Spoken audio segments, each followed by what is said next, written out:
algún momento hemos estado en esta parte de la adicción en diferentes situaciones, lo vamos a ver ahorita. Espero que ese tema les agrade. Pues tenemos que ver el tema como una prevención, como objetivo. Dice la Organización Internacional del Trabajo, que es importante visualizar la promoción de la salud y la prevención de las adicciones de los trabajadores como una parte integral en una estrategia de seguridad y salud en el trabajo.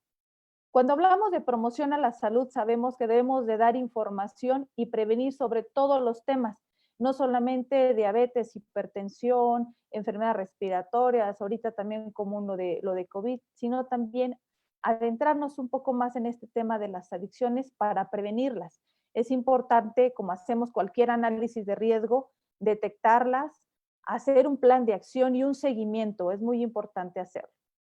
Es la promoción de un estilo de vida que logre personas y grupos humanos que conforman la comunidad laboral para consolidar entornos laborales saludables, para evitar tener problemas en nuestras áreas de trabajo o tener algún conflicto en un ambiente laboral, que también es importante y nos lleva a los riesgos psicosociales. ¿Cuáles son los temas que vamos a ver ahorita? Voy a hablar sobre estadísticas, algo muy general, está muy amplio el tema, hay mucha información. Un marco normativo, ¿qué es lo que nos pide el marco normativo para implementar un programa de prevención de adicciones? Esa es la parte importante que nosotros como médicos que estamos en el área industrial, en las empresas, ¿cómo debemos documentar y llevar a cabo este programa de prevención de adicciones? La implementación del programa en las empresas, cómo lo debemos documentar y aparte las recomendaciones para la prevención de adicciones en los centros de trabajo. Eso es lo que me voy a enfocar. Si llegara a haber algunas dudas sobre algo, lo vemos al fin. ¿Qué vamos a ver de estas estadísticas? Obviamente, drogas. Las drogas que lo llaman comúnmente legales y las ilegales. Alcohol, tabaco y los diferentes tipos de drogas que podemos estar expuestos y que podemos identificar y prevenir para que no nos lleven a precisamente a una adicción. ¿Cuál es la situación de alcoholismo en México? Pues bueno, el alcohol pues es una droga que va a provocar dependencia y su consumo excesivo se asocia a más de 200 enfermedades y lesiones. En México se dice que muere cada 40 minutos al menos una persona por un padecimiento hepático directamente. ¿Qué nos lleva ese consumo excesivo? Pues a una cirrosis hepática. Y obviamente pues va relacionada al consumo de alcohol. En promedio, la mortalidad es de 13,164 casos anuales y va incrementándose. ¿Por qué? Porque cada vez a menor edad se empieza el consumo de alcohol. Entonces, debemos de hacer este tipo de prevención de adicciones desde las escuelas, ¿no? Primaria, secundaria, la parte de en la preparatoria, bachilleratos y pues seguir en la parte de la universidad. Llega un momento en que estamos en el trabajo y detectamos en los exámenes médicos, en las diferentes estadísticas que aplicamos, cuestionarios, detectamos precisamente esos consumos y pues hay que apoyar al personal cuando detectamos este tipo de consumo. Es responsable de causar problemas y daños sociales, mentales y emocionales y aparte hay un impacto a nivel económico, a nivel familiar, todo lo que implica una persona con ese tipo de adicciones. ¿Qué nos dicen las encuestas? La encuesta nacional de consumo de drogas, alcohol y tabaco, la última del 2016, el 71% de la población ha consumido alcohol alguna vez en su vida. Un 33,6% reporta un consumo excesivo en el último año. ¿Sí? De quienes consumen alcohol, el 53,1% indicó haberlo hecho por primera vez a los 17 años o menos. Ahorita pueden empezar desde los 12 años. 41,3% lo hizo entre 18 y 25 años, mientras que el 5,6% entre los 26 y los 65 años de edad. Hay que recordar que el cerebro se termina de desarrollar a partir de los 21 años. Y si estas personas empiezan a ver un consumo mucho antes, obviamente ese cerebro va a tener algún efecto o un impacto para su desarrollo y pues obviamente la dependencia y el que lleve un programa de rehabilitación pues es más complicado.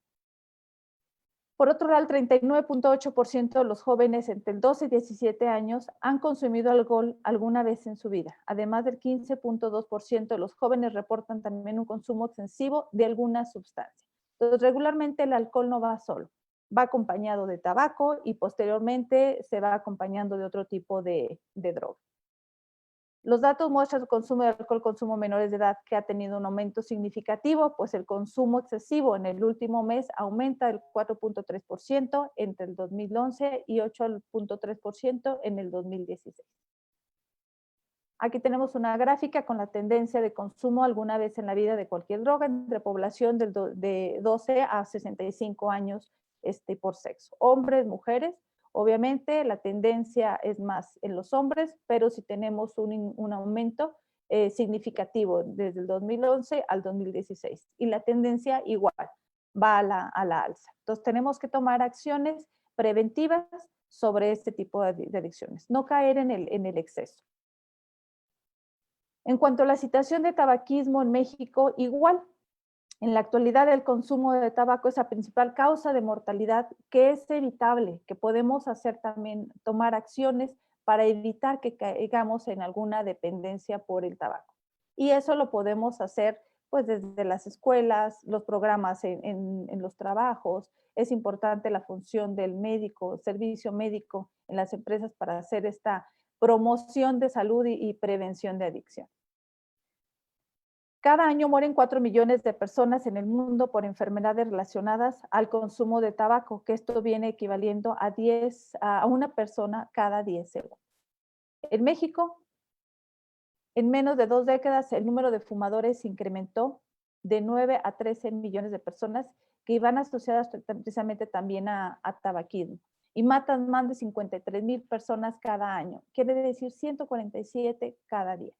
Estas defunciones representan el 10% de las muertes nacionales.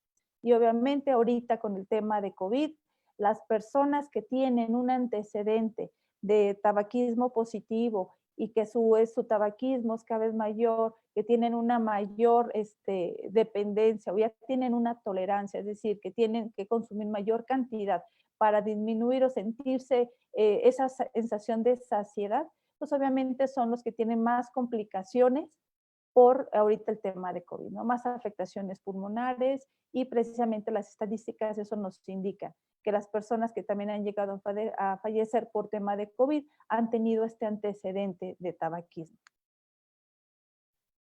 La Organización Mundial de la Salud también nos reporta que 1.1 millones de adolescentes murieron en su mayoría por causas prevenibles o tratables. ¿Por qué esta estadística? Porque precisamente en los jóvenes hay más muertes por consumo y uso excesivo de alguna droga, ¿no? Ya sea el alcohol, un exceso o bajo la influencia de alguna droga. Y estas lesiones por accidentes de tránsito fueron las principales causas de muerte, 315 adolescentes muertos al día. También, ¿qué nos conlleva el consumo de ese tipo de drogas? Pues hay que tener más personas jóvenes con embarazos, ¿sí? Embarazos prematuros, sobre todo en adolescencia. Las tendencias de consumo de alcohol en la población igual del 12 a 65 años, ¿cuál es el incremento? Del 2011 al 2016, pues bueno, hay un incremento significativo, ¿sí? Sobre todo para las personas que están consumiendo en el último mes, el consumo excesivo en el último año, en el último mes también. ¿Cómo lo vamos a identificar o cómo podemos identificar que estas personas están consumiendo, sobre todo si lo queremos llevar a nuestra área de trabajo o detección? Pues aplicando algunas encuestas de detección, en donde precisamente se hacen ese tipo de preguntas. ¿Qué tanto consume? ¿Con qué frecuencia? Para poder dar una asesoría o detectarlo o determinar si está teniendo algún consumo excesivo y poder hacer ahí prevención.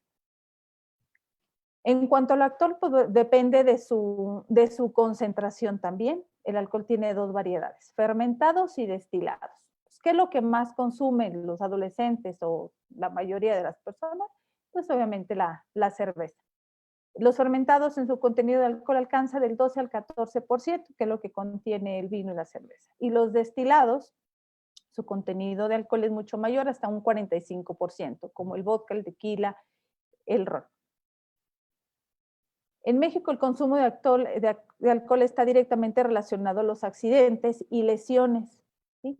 También se asocia a principales causas de muerte como enfermedades del corazón, del hígado, como ya lo habíamos mencionado, la cirrosis hepática. Entonces sí es importante dar información sobre sobre este tipo de bebidas y su consumo excesivo. ¿Qué es lo que prefieren en cuanto a estadísticas? Pues bueno, en cuanto a hombres y mujeres, lo que más se toma o lo que más prefieren, de acuerdo a las estadísticas y de acuerdo por edad, es la cerveza, con mayor consumo en una edad de 18 a 29 años, tanto en hombres como en mujeres.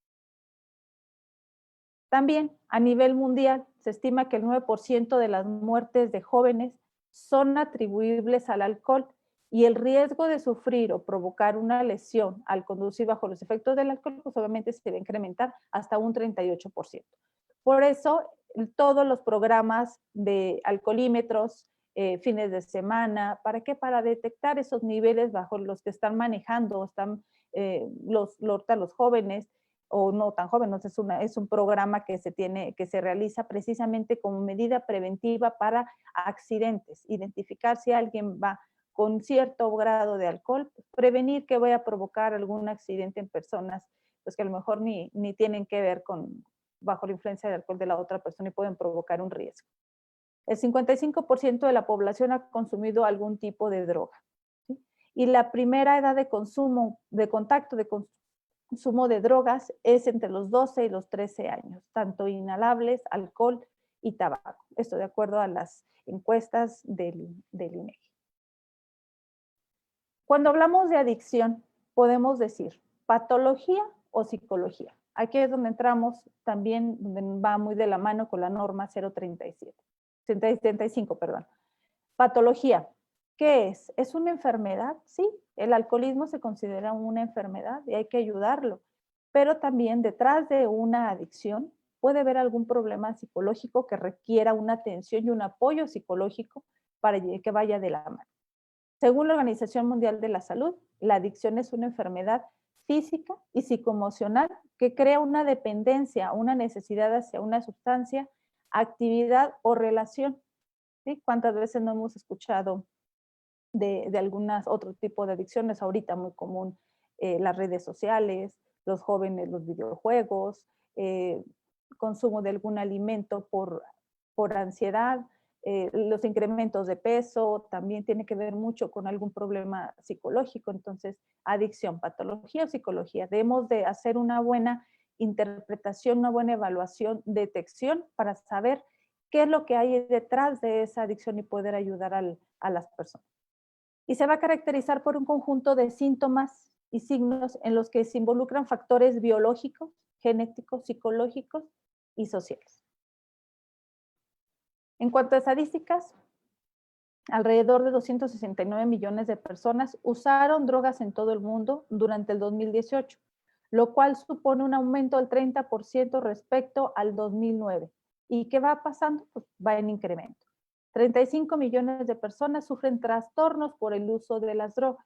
Y ahí es donde viene la otra parte, ¿no? Si tienes, igual que alguna droga te provocó una depresión, entra la parte médica para dar antidepresivos. Y ahí vamos utilizando entre las drogas legales y las ilegales y tratando de apoyar y ayudar a la persona para que salga de ese bache que se encuentra depresivo, ¿no? Con ese efecto de droga que llegó a tener. A escala nacional, alrededor de 8.4 millones de personas de entre 12 a 65 años han consumido estupefacientes ilegales, de las que 6.5 millones son hombres. En tanto, hay un 550,000 individuos que ya son adictos. ¿Sí? Lo que refiere al consumo de las principales drogas ilícitas para ambos ámbitos locales, estatales y nacionales, pues el cannabis ocupa el primer lugar hasta con un 86.4%. Que ahora, pues bueno, con la nueva ley que se dice que, bueno, se legaliza, cuánto es lo mínimo, bueno, pues eso no quiero entrar en este detalle, pero al final, pues sigue siendo una droga que tiene un efecto en el sistema nervioso central y que va a causar una dependencia.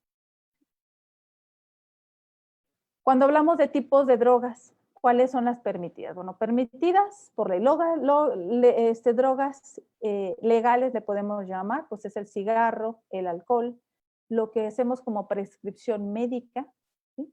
Y las drogas ilegales, pues viene siendo la cocaína, la heroína, marihuana, anfetaminas, que no son recetadas, ¿no? Y tienen diferentes efectos en el organismo. Pueden ser estimulantes, pueden ser tranquilizantes, o nos pueden causar alucinaciones. Y todas esas pues va a tener un efecto en nuestro sistema nervioso central y pues va a haber consecuencias a la larga. Clasificación de las drogas de acuerdo a la Organización Mundial de la Salud, hemos dicho, depresoras que disminuyen la actividad del sistema nervioso central. El alcohol es depresor.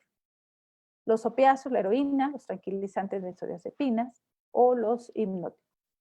Estimulantes, que estimulan precisamente el sistema nervioso central, son las anfetaminas, la cocaína, la nicotina, la cafeína. ¿Cuántos no dicen, tengo que tomar 1 o 2 cafés para despertar, para activarme? ¿Sí? Estamos entrando en esa fase del abuso, el uso de alguna droga para poder estimular y sentirnos bien. Perturbadoras, modifican la actividad psíquica, altera la percepción del estado de ánimo y de pensamiento. De esas son las drogas sintéticas, el LSD, el cannabis, MDMA y el ketamina. ¿Sí? Que de ellos pues, van a tener también un efecto alucinógeno y una afectación a nuestro sistema nervioso central. Tener una adicción implica todo un proceso. Se inicia con el uso de la droga, de ahí va a pasar a un abuso hasta llegar a una dependencia, una adicción. Y para decir que tiene una adicción, además va a producir tolerancia. ¿Qué significa? Que va a requerir mayor cantidad de sustancia para tener los mismos efectos. Es decir, si antes con un cigarro se sentía bien, probablemente va a requerir 2, 3, 4, 5, hasta más cigarros para tener esa sensación de bienestar que le daba el primer cigarrillo. Como ejemplo. También nos va a producir un síndrome de abstinencia. ¿Por qué? Porque la persona puede dejar de consumir la sustancia adictiva y va a causar síntomas físicos, esa sensación de ansiedad por consumir, volver a consumir nuevamente, porque va a empezar a tener síntomas físicos que no se va a sentir bien. Pero ¿qué pasa cuando esta adicción nos lleva a una sobredosis? Pues va a haber una intoxicación por consumo y obviamente va a provocar efectos sistémicos, físicos, mentales, que nos puede también incluso presentar desde un desmayo o incluso llevarlo hasta la muerte.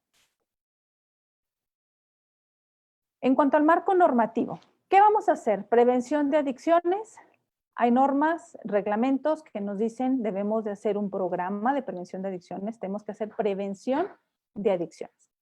Pues empecemos con la norma 30 de Secretaría del Trabajo. Servicios preventivos de seguridad y salud en el trabajo, funciones y actividades. Vamos a ver más adelante qué nos dice esta norma, que debemos de hacer nuestro programa de prevención, debemos documentarlo, tenemos que hacer acciones de promoción a la salud. La norma 028, Secretaría de Salud, que es para la prevención, tratamiento y control de las adicciones. Y así como el Reglamento Federal de Seguridad y Salud en el Trabajo y la Ley Federal del Trabajo intervienen en esta parte de la prevención de adicciones. ¿Qué nos dice la norma 30? Obligaciones del patrón. Incorporar en el programa de seguridad y salud en el trabajo o en la relación de acciones preventivas y correctivas de seguridad y salud en el trabajo, precisamente las acciones de promoción para la salud de los trabajadores y la prevención integral de las adicciones. Esto ahorita con el tema de COVID y que están acudiendo inspectores de la Secretaría del Trabajo a hacer precisamente una evaluación de la norma 030, nos preguntan precisamente sobre el programa de prevención de adicciones y que vaya relacionado también a COVID. ¿Qué estamos haciendo para la prevención de este tipo de adicciones? El programa se tiene que tener documentado con acciones preventivas y correctivas. ¿Qué estamos haciendo cuando detectamos a alguien? ¿Qué se hace? ¿Cuál es su seguimiento? ¿Sí? Y como empresa, pues la responsabilidad que tenemos a dar seguimiento con el trabajador. Reglamento Federal de Seguridad y Salud en el Trabajo, también capítulo 5, promoción de la salud y prevención de las adicciones en los centros de trabajo. Aquí también nos dice que la Secretaría orienta a los centros de trabajo sobre las acciones y programas para la promoción de la salud y prevención de adicciones que habrá de incorporarse en el programa de seguridad y salud en el trabajo, que va de la mano con la norma 030, este programa de seguridad o nuestro diagnóstico de salud.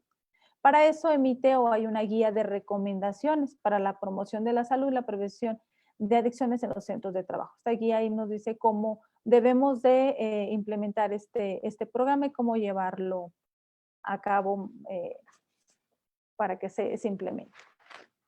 Ley Federal del Trabajo, aquí también nos habla sobre derechos y obligaciones de los trabajadores, pero también de los patrones. Obligaciones del patrón, queda prohibido a los trabajadores presentarse al trabajo en estado de embriaguez. ¿Qué vamos a hacer cuando un trabajador tenga este problema? Se tiene que documentar, o la recomendación es documentar qué vamos a hacer con ese trabajador. Despedirlo no es, a lo mejor no es la primera solución. ¿Qué vamos a hacer como un programa de prevención con esta persona que a lo mejor lo tenemos detectado que en varias ocasiones llega en esta situación? Y a lo mejor detrás de ese problema hay un problema de un riesgo psicosocial que se deba de atender. Presentarse al trabajo bajo la influencia de algún narcótico o droga enervante, salvo que exista una prescripción médica. ¿Qué significa? Que antes de que inicie o ingrese a su trabajo, con servicio médico deberá entregar su receta médica, por lo cual él está tomando algún medicamento que nos puede dar un doping positivo. La implementación del programa en las empresas. ¿Cuál es el objetivo? Pues mantener una población laboral libre de drogas o adicciones a través de la concientización sobre los efectos nocivos a la salud mediante la prevención y la detección. Primero es eso, promociona la salud, hacer concientización, hacer una prevención sobre ese tipo de adicciones y detectarlas. Y una vez que las detectamos, pues poder ayudar a que se pueda tratar este tipo de adicción. No podemos trabajar solos, es un trabajo de un equipo multidisciplinario, es servicio médico, es un servicio de a lo mejor de trabajo social, si se tiene también en planta, psicóloga o un externo, recursos humanos, la dirección, la misma dirección, o sea, que sepa que se tiene algún problema a nivel planta, tenemos este programa que se tiene que llevar de la mano y qué vamos a hacer en caso de que detectemos a alguien, cuáles serían los pasos a seguir para poder llevarlo. Para eso es el programa de prevención de adicción. Aplicación de tamizajes para identificación de personas y situaciones de adicciones y también certificaciones. Muchas de las empresas actualmente cumplen con certificaciones en donde nos piden tener una población laboral libre de drogas. ¿Qué es lo que haces en tus exámenes médicos? Que se tenga cierto cumplimiento, cada cuándo haces un monitoreo, qué campaña se hace para la prevención de las adicciones y qué seguimiento se tiene que dar a ellos. ¿Qué deben incluir las actividades del programa? Atención psicológica, obviamente. Cualquier problema de consumo o que se detecte una adicción debe tener una atención psicológica. Pláticas de prevención de consumo de alcohol, tabaco y otras drogas. Campaña de la prevención de adicciones. ¿Sí? De hacer toda una campaña sobre todos estos temas. Reconocimientos edificios 100% libres de humo de tabaco. Ahorita muchas empresas también ya tienen prácticamente estos buenas prácticas en donde ya determinan dentro de la empresa no se fuma o determinan algunos lugares para los fumadores que son activos y de a través llevarlos paso a paso para que dejen su adicción. No dejarlo súbitamente, sino terminaríamos en un síndrome de abstinencia. Folletos de prevención sobre las adicciones, encuestas de detección, hay encuestas para detectar alcoholismo, tabaquismo, consumo de algún otro tipo de drogas, tratamiento de la adicción, ¿sí? Y sobre todo capacitar al personal para la identificación y sobre las acciones y el seguimiento que se tiene que dar cuando se detectan este tipo de adicción. Recomendaciones para la prevención de las adicciones en el centro de trabajo. ¿Cuáles son las recomendaciones para la prevención de la adicción en los centros de trabajo? Esto es, pues bueno, primero hacer una planeación. Las acciones para la prevención es identificación de factores de riesgos por la adicción. Así como se tiene un análisis de riesgo en las áreas de trabajo, pues también identificar qué otros factores de riesgos hay con esas personas o con ese grupo de personas para tomar esas acciones. asignar los recursos para llevar a cabo el programa.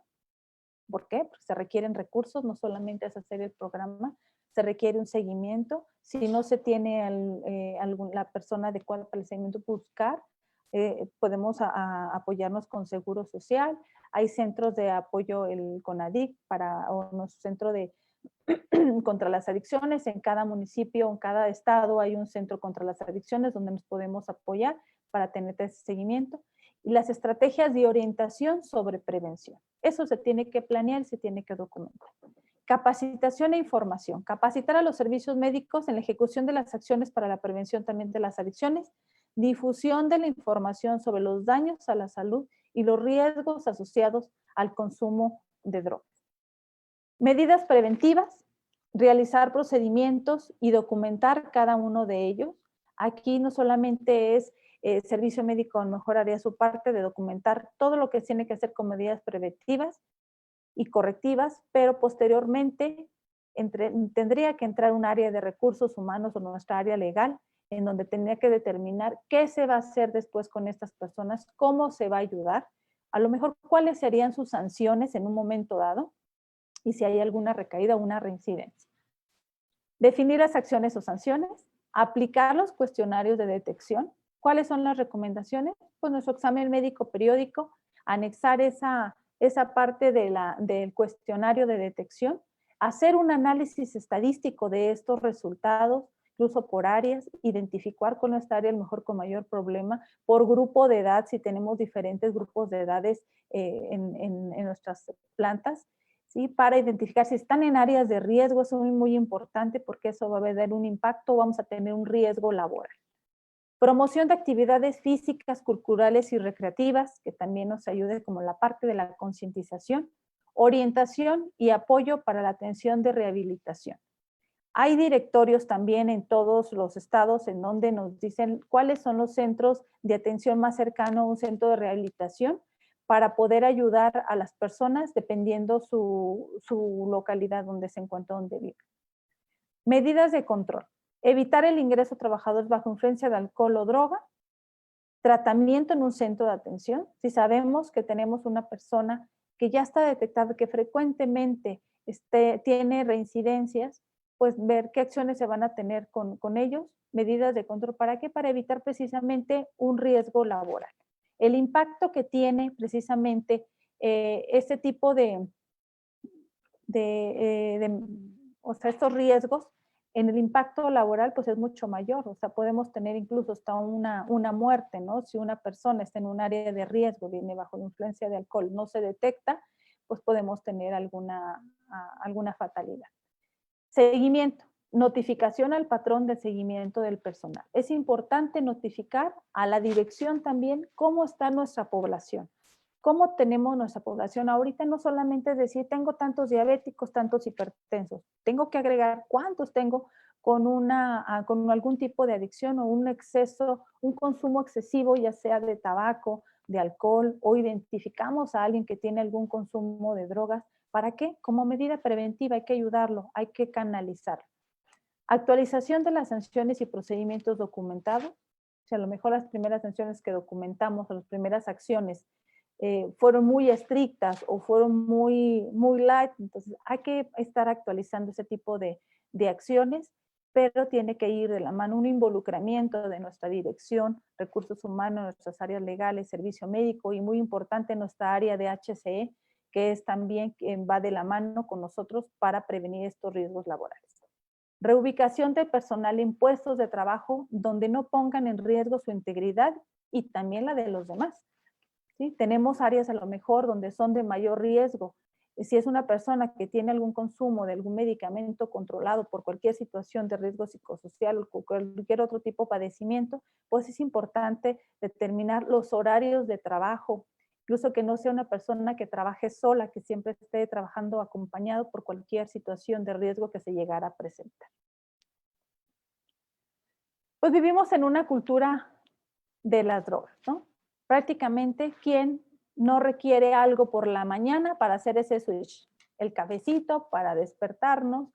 Todos hemos estado en alguna situación de la cultura de la droga. Transcurrido el día, Hay quienes requieren de este cigarro para sentir esa sensación de, pues, de relajación, y posteriormente de ahí pues nos va a llevar a no nomás un cigarro, a 2, a 3, si no cuidamos o no se cuida ese consumo o no damos esa promoción de eliminar el consumo de tabaco.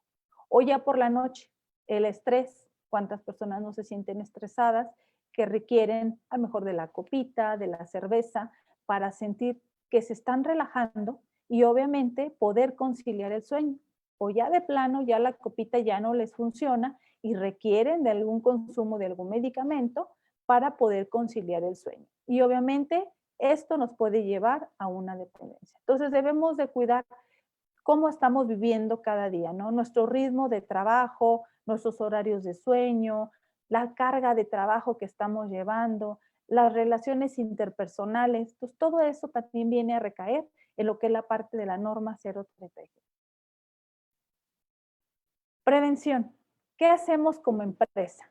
Pues nuevamente, en resumen, ¿no? Pues cumplir un cumplimiento normativo, tratar de cumplir con todo lo que nos piden las normas, de hacer lo mejor posible para mantener una población laboral pues saludable, concientizada, identificar oportunamente algún riesgo que no nos vaya a impactar en algún otro riesgo laboral o alguna fatalidad. Importante la selección de personal, riesgos laborales, desde el examen médico, qué estamos identificando, cómo vamos a ayudar. Si tenemos un programa de prevención de adicciones, si tenemos personas que desde el ingreso ya traen algún problema, pues tenemos que integrarlos a ese programa para tener un seguimiento. Examen médico de ingreso, examen médico periódico, estar aplicando continuamente, también las evaluaciones, identificar otros riesgos también que nos puedan llevar a algún tipo de adicción. Cuestionarios de detección y pruebas. Esta recomendación de los cuestionarios hablos aplicando cada año, la aplicación de antidoping y alcoholimetrías de forma aleatoria, cuando haya sospecha, y no solamente sea el personal que tenemos en planta, tenemos contratistas, tenemos incluso desde el área de vigilancia, visitantes que nos puedan causar, digamos, algún riesgo, pues tendremos que tener ese seguimiento. El reporte de estos cuestionarios o esta identificación que estamos teniendo, es importante a recursos humanos notificar estos reportes y las acciones que se van a tener con cada uno de ellos. Un plan de acción y seguimiento, todo esto documentarlo de tal forma que podemos llevar el seguimiento individual y qué acciones más podemos tener con cada uno de ellos. Y obviamente, pues muy importante que la persona se deje ayudar cuando se identifica que tenemos este tipo de riesgos, está identificando este tipo de riesgos. No solamente podemos trabajar solos, tenemos que trabajar en conjunto. A veces el trabajador no acepta que tiene ese tipo de adicción y pues tenemos que tener el apoyo con el área de psicología, con una trabajadora social o incluso hasta con su mismo supervisor o jefe directo para hacer ver cuál es el problema a seguir y que tenga ese apoyo. ¿Cómo podemos, precisamente cuando ya tengo este tipo de detecciones, a dónde me tengo que dirigir o quién nos puede apoyar? Está el Consejo Estatal contra las Adicciones, la CONADIC, Comisión Nacional contra las Adicciones, que incluso tienen una línea de teléfono donde se pueden marcar y reciben el apoyo al personal. El Consejo Estatal contra las Adicciones incluso apoya dando pláticas, acuden a las empresas a dar todo ese tipo de concientización que hacemos contra la prevención de las adicciones para prevenir también nuestros riesgos laborales. Bueno, eso sería parte de la prevención de riesgos. No sé si tengan alguna duda, porque me fui un poquito más rápido de lo planeado. Doctora Soraya. Sí, doctora. Buenas tardes. Nada más Buenas tardes. permíteme un segundo, Mari. La felicito, ¿eh? La Gracias. felicito porque el concepto de salud a veces en los prevencionistas lo vemos como lesiones o enfermedades profesionales, pero en la Constitución está más clara, ¿no? Es una salud integral. Así es. Creo que este tema, la verdad que ha sido muy interesante porque, pues, obviamente son los factores psicosociales, pero también, bueno, lo que estamos viviendo ahora. La verdad que la felicito. Muchas gracias. Ahorita vienen las preguntas, doctora. Muy bien, gracias. Sí, nos pregunta Daniel Abraham, ¿cómo reconocer a una persona adicta si ellos mismos no reconocen su adicción? Ok, bueno, aquí precisamente nos debemos de apoyar de los cuestionarios, ¿no? Es toda una investigación, un interrogatorio. ¿Quién nos va a ayudar sobre todo a identificar si lo llevamos al área de trabajo? Precisamente su supervisor es la primera persona que a lo mejor ve ciertas actitudes durante el trabajo, ¿no? Entonces tenemos de apoyarnos con estos cuestionarios y que nos califique, nos conteste la forma más sincera posible para poder detectar, ¿sí? Además, pues tenemos pruebas para hacerlo. Si tenemos la sospecha de alguna persona que está consumiendo alguna droga o que llega bajo la influencia del alcohol o que ya con aliento alcohólico, pues hay que apoyarnos con las pruebas, un antidoping, una alcoholimetría y con resultados, pues poder tener algunas acciones con ellos.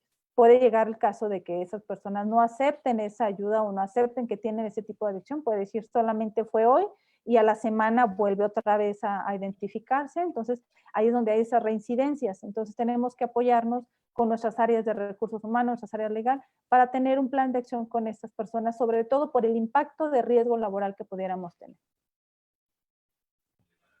Sí, gracias, doctora. Y Carolina González nos pregunta, ¿cada cuándo es establecido o recomendable la aplicación de pruebas antidoping en una empresa? Eso lo deja, es a criterio de cada empresa, o sea, y depende de sus riesgos. Puedes aplicarlo a lo mejor en el examen médico de ingreso y documentarlo dentro de tu programa de prevención de adicciones, que es como parte desde el ingreso. Puede ser cuando hay una sospecha, puede ser de forma aleatoria y determinar cuándo hacerlo. Jueves, viernes, sábados o domingos, o solamente los lunes, o después de un día festivo. O sea, la estrategia lo toma cada empresa, no hay algo que nos diga, se tiene que aplicar tal. Hay empresas que a lo mejor ni siquiera antidoping nacen por las cuestiones de presupuesto, pero sí tiene que ver mucho el empuje que tenga el médico y el área de seguridad y higiene para hacer esta detección de adicciones mediante pruebas, solamente así es como lo podemos determinar. Ok, gracias, doctora. Daniela Maravillas, ¿cómo se puede manejar este tema de control de consumo hablando en el giro del transporte? ¿Cómo no entendí la pregunta? Sí, ¿cómo se puede manejar este tema de control de consumo hablando en el giro del transporte? Sí, doctora, Transporte. es una pregunta bien compleja. Ajá. Yo creo que la gente que maneja los transportes, bueno, pues obviamente está inmersa en una serie de cuestiones muy drásticas, porque a veces maneja 16 horas, 18 horas y Así es. no sé si sea la pregunta. Esa creo que es muy compleja, pero a ver, ¿cómo la ve usted, doctor? Bueno, aquí pues depende también. Al final, una empresa, un transportista, pues sigue siendo una empresa y entra dentro de estos cumplimientos de normatividades, que si no lo llevan a cabo, pues bueno, están irrumpiendo, ¿no? Entre una regla. Pero sí se debería de tener también ciertas reglas, por ejemplo, esos horarios de transporte o hacerle ciertas evaluaciones al personal. Hay empresas que dicen, bueno, después de las 8 de la noche ya no puedes trabajar. Hay otras empresas que el transporte se requiere que se vaya por las noches. Entonces, todo eso también, pues se tiene que determinar y asegurarse que el personal que lleva este transporte, pues que cumpla con ciertas horas de descanso, el monitoreo de salud, como cualquier otro trabajador, su riesgo está y se tiene que hacer una evaluación y obviamente pues aquí tendremos que hacer, así como tenemos riesgos en planta que tienes que hacer algún análisis o algún análisis toxicológico, lo mismo sucede aquí, tener esas evaluaciones para garantizar que la persona va en condiciones para hacer su trabajo y que no va a poner en riesgo a las demás personas que vamos a lo mejor también manejando, ¿no? Que es con los transportistas. Doctora, yo tengo una pregunta. Aquí usted comentó el aspecto, el papel que juegan los líderes. Los líderes que son básicamente la parte que puede sensiblemente darse cuenta de su gente.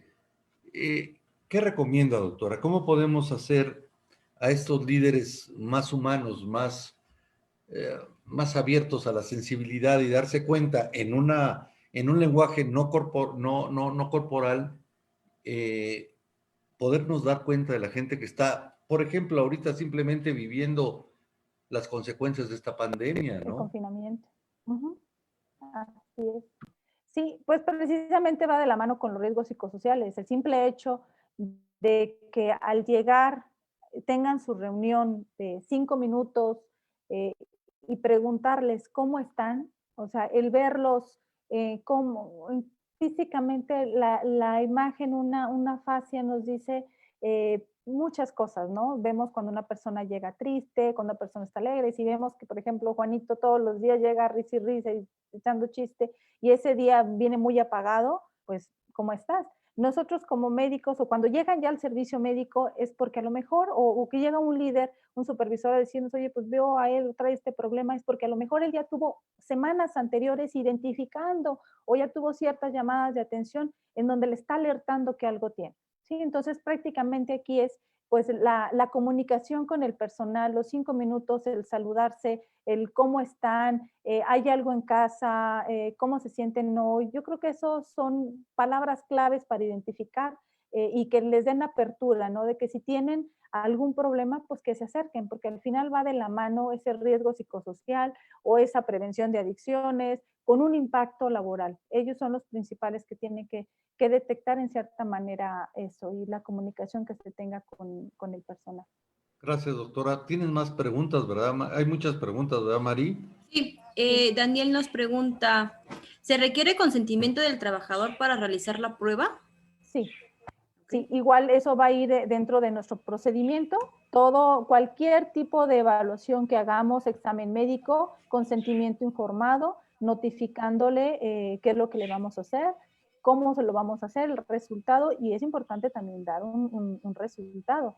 Si se puede negar, pues a lo mejor también se puede negar, pero si está dentro de un programa ya establecido dentro de la presa y es un seguimiento y está parte dentro de nuestro reglamento interior de trabajo de la empresa, tiene que aceptar hacerlo, pero sí hay un consentimiento informado. Ok, gracias, doctora. Luis Alberto dice, ¿no puede existir o interpretarse como hostigamiento por la aplicación de prueba antidoping con frecuencia? No, dependiendo, o sea, todo depende precisamente de la sospecha, ¿no? O se puede tener, o sea, hay alguien que lo está reportando, puede ser desde, oye, fulanito subió al transporte y olía mucho a marihuana, ¿no?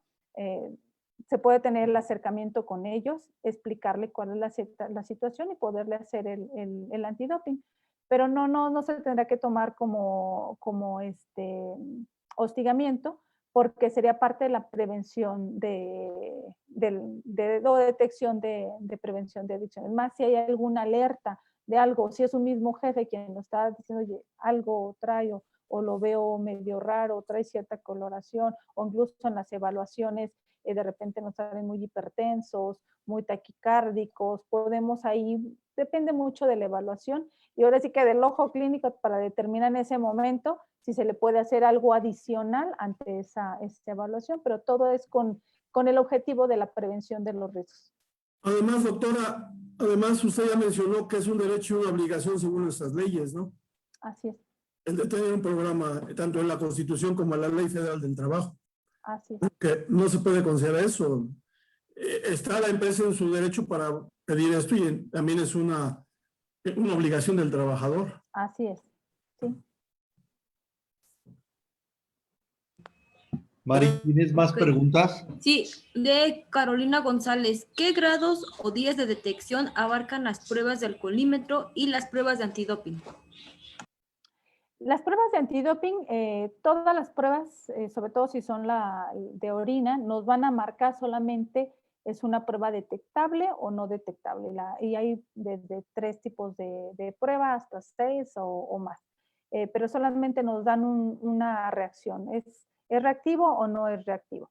Y el grado de alcohol mediante una alcoholemia, que es el famoso alcoholímetro que hay que soplarle, que se mide el VAC, que es la cantidad de alcohol que hay en la respiración.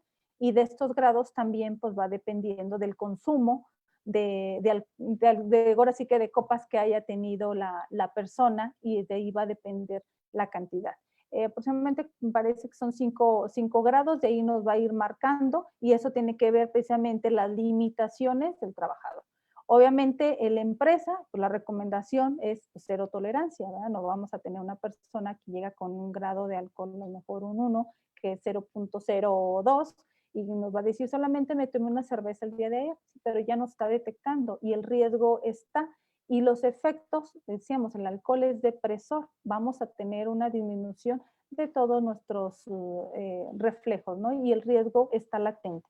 Entonces, de ahí precisamente la recomendación, pues bueno, la cero tolerancia, por eso se hace el programa de prevención de adicciones. No es lo mismo que cuando sales a una fiesta, en el trayecto a tu casa está la alcoholimetría y te toca que hagas una prueba de alcoholímetro y te dicen, no, estás dentro de los rangos permitidos. Sí, pero vienes de una fiesta, no vas al trabajo, ¿no? Entonces se manejaría diferente. Y de eso pues va a depender precisamente la cantidad. Entre mayor cantidad de alcohol encontremos en sangre, pues más son las limitaciones y los efectos a nuestras actividades, a nuestras funciones de nuestro organismo. Sí, gracias. Nos pregunta también Mariana Guadalupe, buenas tardes. Ante contingencia COVID-19, ¿es prudente aplicar pruebas de alcoholímetro a los trabajadores? Como medida preventiva, en muchas empresas se han detenido. ¿Cómo lo vamos a hacer? Puede ser nuestra área de filtro al ingreso de las empresas, en donde tenemos un área de aislamiento. Se pueden hacer ahí las alcoholimetrías al aire libre. Hay que buscar la forma, si ya no la puedo hacer en un servicio médico, pues lo puedo hacer de forma externa, ¿no? Y tomando sus medidas. ¿Qué hacen otras empresas? Incluso les hacen primero una prueba, todo depende también de los insumos que se tenga, pero si lo ideal, no hacerlo pues solamente en el espacio cerrado, puede ser en nuestra área que tenemos de aislamiento, que está determinado que debemos de tener, y donde esté un área ventilada, ¿sí? Y obviamente nosotros con toda nuestra protección, que debemos de tener como ahorita con estas, y tomar nuestras medidas preventivas. Gracias, doctora. Carlos Eduardo pregunta, ¿se requiere algún tipo de certificación para poder aplicar el alcoholímetro? En este caso, los aplicadores. No. La interpretación sí se tiene que documentar dentro del mismo programa, que si llegas a tener un resultado, ¿qué interpretación le vas a dar? Eso sí se tiene que documentar, y obviamente, pues como parte del responsable médico, quien tiene que dar esos parámetros, qué acciones debes de tener si tienes este resultado, ¿sí? Pero sí capacitar, es importante capacitar al personal en aplicar este tipo de alcoholimetrías. Podemos capacitar incluso al de seguridad, puede apoyarnos incluso a alguien de vigilancia, depende de qué abarque tu programa, qué estés documentando y la cantidad de personas que estén involucradas dentro de este programa de prevención. Porque si nada más es el médico, pues a lo mejor el médico se puede apoyar en aplicar, apoyar con otro personal para realizar estas pruebas. O tal vez algunas empresas que nada más tienen médico de unas horas, pero hay una enfermera en turno, entonces a lo mejor es la enfermera y alguien más quien apoya para aplicar esas pruebas. Pero sí se tiene que documentar quién las podría realizar y qué capacitación debe de tener para la interpretación de los resultados. Gracias, doctora. También nos pregunta, a ver, reviso el chat. Raúl Rosa dice, ¿es válido que un trabajador que dio positivo se realice una prueba por su cuenta para descartar posibles fallas en la prueba aplicada en su centro de trabajo? No sería válido, porque al momento en que llega, y nosotros le hacemos, sobre todo si es de alcohol, llega por la mañana, no desayunó, prácticamente llegó en vivo, ¿no? Le hacemos su prueba, sale positivo, y él de aquí se va, primero pasa a los tacos y de ahí enojado, se va al hospital, quiero que me haga una prueba, va a salir negativo. Pues sí, ¿por qué? Porque el consumo de alimento tiene que ver para el mecanismo y la eliminación del alcohol, el hígado interviene en esa parte. Entonces, pues recordemos cómo estaban los bares, ¿no? Tenían su barrita, te ofrecen tu botanita, ¿para qué? Pues para que consumas más alcohol, pero acompañado con alimento, pues lo metabolices más rápido. Entonces, sí, no es recomendable. Gracias, doctora. En el chat de Facebook nos pregunta Eduardo. Una pregunta, doctora. ¿Qué puede pasar si la persona tiene síntomas de alguna ingesta de droga y no se autoriza una de las pruebas o evaluación? No se autoriza una de las pruebas. Híjole, pues bueno, ahí sería ya responsabilidad de la empresa que esta persona continuara en esas condiciones laborales. O sea, y pues aquí el médico tiene que hacer la gestión para que, y también seguridad, para poder decir que es un riesgo tener a esta persona esas condiciones laborales. Entonces, si no hay para hacer una prueba, pues por lo menos retirarla, evitar cualquier riesgo dentro de la empresa. ¿Puedo hacer un comentario, por favor? Sí, adelante, Alberto. Sí, aquí la situación, máxime por el tipo de gobierno que tenemos en México, que ha propiciado algunas desavenencias en las leyes y normas. Por mencionar algo, lo que se está manejando la actualización de consumo de la cannabis por cierta cantidad. Muchos trabajadores pueden decir, bueno, es que está permitido este consumo en forma lúdica. Y pueden muchos empezar a decir, estás atentando ante mis derechos humanos, y lo han manejado así. Esto se ha visto, por decir, por ejemplo, en la industria alimentaria, anteriormente no se permitía el ingreso a laborar o a contratarse a personas tatuadas. Actualmente ya se contratan en industrias alimenticias a personas tatuadas, y era algo que por higiene, por seguridad alimentaria no se permitía. El uso de la barba no se permitía, y ahora también, como dice, que están afectando sus derechos humanos, muchos trabajadores en la industria alimentaria traen barba. Aquí lo más recomendable sería que cada política de la empresa pusiera su reglamento interno. Con el reglamento interno, incluso si ellos llegaran a cuestionar, mira, el reglamento interno dice que tú no puedes venir bajo ciertos efectos o bajo el consumo de algunas sustancias. Tal vez allá afuera, de la puerta hacia allá, te permita la ley, hasta cierto punto lo realices, pero aquí nuestro reglamento interno no se permite.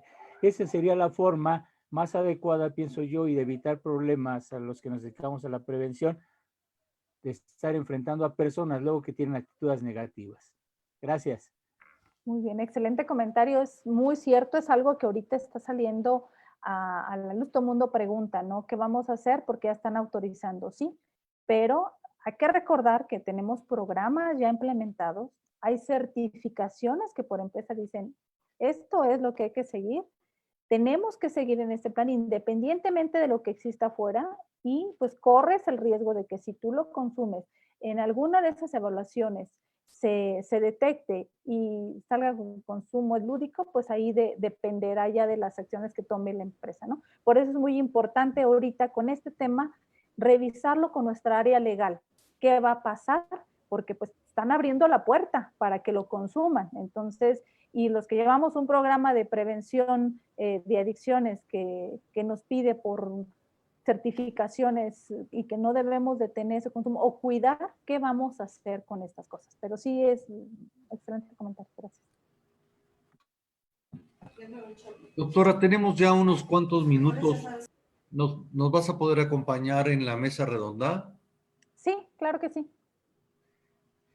Sí, porque tenemos que cambiar. Quiero dar las gracias, la verdad. Hemos sido muy afortunados de que hayas participado con nosotros en este congreso. Muy aleccionadora, muy eficaz tu plática. Muchas gracias. Y de verdad, pues ojalá nos puedas acompañar a las 2 de la tarde. Claro que sí. Gracias a ustedes. Muchas gracias. No, al contrario, doctora, tienes muchas felicitaciones por todo. Gracias. Muchas gracias. Hasta luego. Hasta luego.